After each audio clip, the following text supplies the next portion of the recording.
To unrepost on Instagram. First, open the Instagram app and go to your profile. Then, tap on the Repost tab or find the post you reposted directly on your profile. Then, tap on the reposted post to open it. Once the post is open, look for the repost icon, which looks like two looping arrows, and tap it again.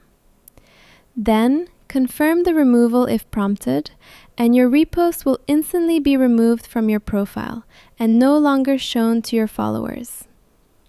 This works because Instagram allows you to undo a repost by tapping the same repost button used to share it, which removes it without affecting the original post. Subscribe for more Instagram tutorials like this. Like the video and comment what you want next.